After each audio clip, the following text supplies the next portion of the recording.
There's the swan in her nest. Hopefully we'll have some eggs and some babies.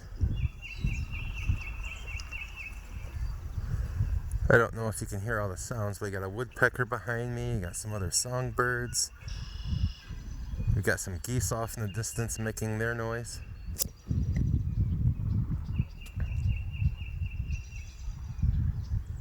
We're going to talk about the Tariff of Abominations today. I still haven't put my dock in. I got to do that.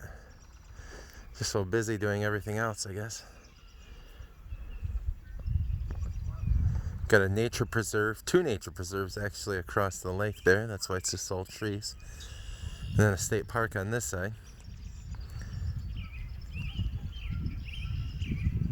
Let's get into some history here, guys.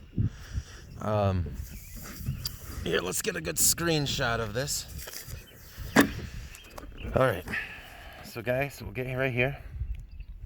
Here, get a screenshot. I will get a good image right now, so if you want to look at the notes, you can just hit pause on YouTube on the screen, and then you'll see everything I have written down on paper here.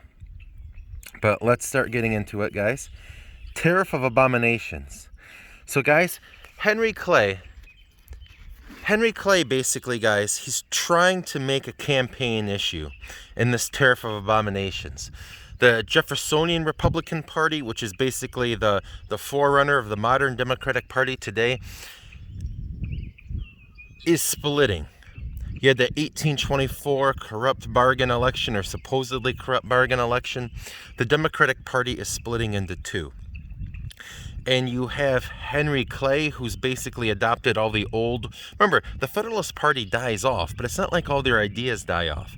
And you have John Quincy Adams, Henry Clay, Daniel Webster. You have people like these who have kind of kept a lot of those old Federalist Party ideas alive just within Jefferson's old opposing party. And they're calling themselves National Republicans. And soon, they're going to be calling themselves Whigs to differentiate themselves from Andrew Jackson. Andrew Jackson's going to take that old Jeffersonian Republican line, now called Democratic Republicans, and just be called Democrats. But Henry Clay is trying to make a campaign issue for the 1828 election by raising the tariffs. Remember, he represents a lot of those old Federalists who just kind of get merged and sucked into Jefferson's old party. And so they want the tariffs. Tariffs are taxes on imported goods. And a lot of areas with industry, especially the Northeast, tends to favor these tariffs. Hey, it enables our factory to grow.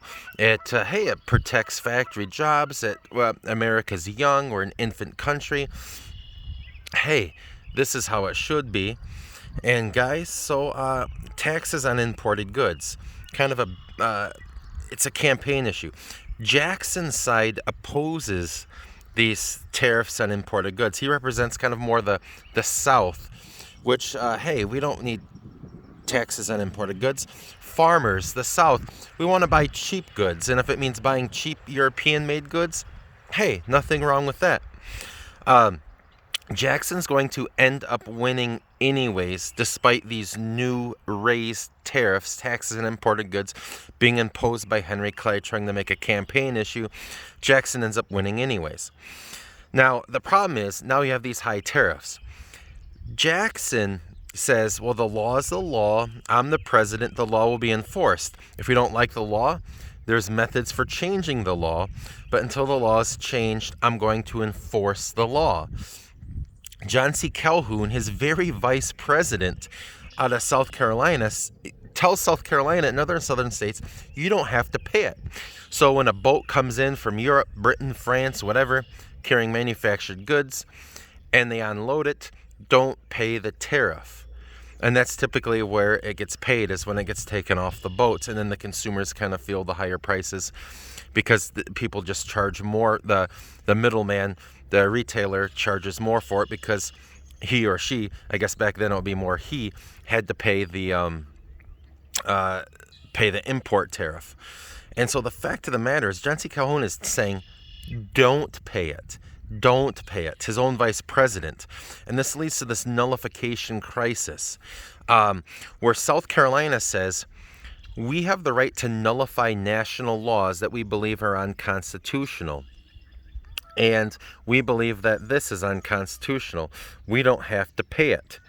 And so the fact of the matter is, guys, this is kind of a big deal. It lasts actually a few years, a handful of years here.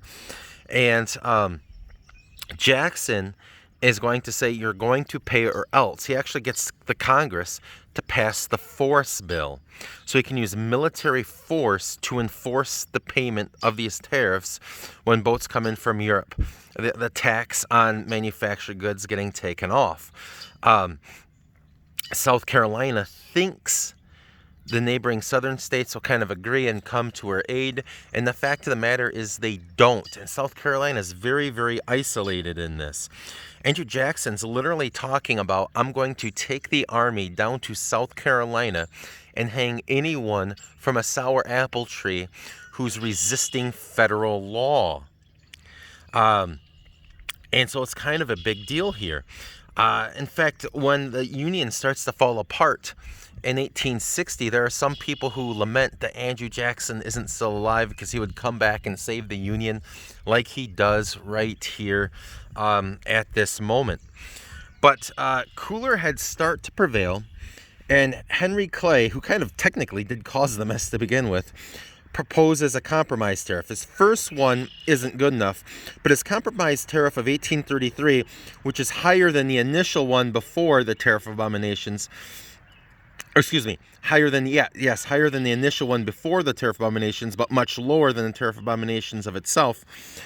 Basically, to make a long story short, South Carolina is going to agree to it, and they back down, averting some type of military confrontation. South Carolina agrees to pay this compromise tariff of 1833, put forward by Henry Clay, the great compromiser. But they have to get the last word in, and they nullify the force bill, saying states do have the right to nullify national law. States can say, well, if we find this law unconstitutional, we can just nullify it. Remember, it's not always clear back then. The Constitution doesn't even give the Supreme Court judicial review. Remember, that comes from 1803 Marbury v. Madison. And keep in mind, you always had some issues about this from this date prior. For example, with the very controversial Alien and Sedition Acts passed by the Federalists under the John Adams administration, a lot of states said, wait a minute, we don't not sure if this is legal.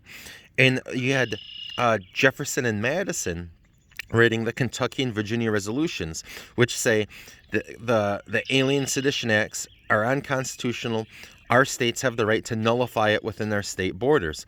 And South Carolina is technically trying to do the same thing here as in the Alien Sedition Acts, the Virginia and Kentucky resolution response. And they nullify the force bill, Jackson's right to come down and enforce the tariffs. Just trying to get the last word in. Jackson just ignores it. Remember, Jackson, he won South Carolina in all three elections that he runs in. These are kind of his people. These are kind of his voters. And he kind of just ignores the nullification of the force bill. Who cares? He got his way. Federal supremacy. Does this tie into slavery? A lot of people at first glance say, no, it's just about tariffs and farmers wanting to buy cheap goods and not have to pay more for manufactured goods. But the fact of the matter, it does have to do with slavery. And most historians don't even know this, I don't think. But the fact of the matter is, if you look at South Carolina as they're having their debates in their state legislature about nullifying the Tariff of Abominations, they're actually arguing we have to nullify tariffs because the North is growing rapidly in population, the South not as much, which means the North is going to grow more and more in control of the national government. We have to set a precedent that states can nullify national law because in the future, northern states might come after slavery in the South. Therefore, we have to set a precedent right here, right now, on states having the right to nullify national law so we can protect the institution of slavery later. One interesting event about this is during this whole nullification crisis, you have this Jefferson Day dinner. The Democratic Party would host these Jefferson Day dinners to basically honor Thomas Jefferson, the man who basically comes up with the Democratic Party. And Andrew Jackson gives a toast during this nullification crisis, and he says, "Our Union, it must be preserved." His vice president, John C. Calhoun, is the next person to give a toast, and he says, "The Union, next to our liberties, most dear." And Andrew Jackson just glares down Calhoun. Calhoun actually runs away for a while. He's afraid that Andrew Jackson is literally going to kill him when he's making threats about hanging people from a sour apple tree down in South Carolina. What a story that would have been. The president going after his own vice president. And so, guys, let me know in the comments what you like, what you don't like, some topics you would like me to talk about. And we can kind of get into that here. You can see my rickety year-round dock, which I don't care if the ice kind of gets at. So I just leave this one year round. It also helps us go out in the ice better. But the ice was really thin this year. Let's look at that swan's nest real quick. You can see they made like this grassy, muddy nest there. And she's laying in it right now. The male swan is somewhere out there at the moment. There's spots of the lake you can't see from my house. Oh, but oh, there you go. And so guys, have a good day. Give me feedback. Participate on Google Classroom. Have a good day. Stay out of trouble.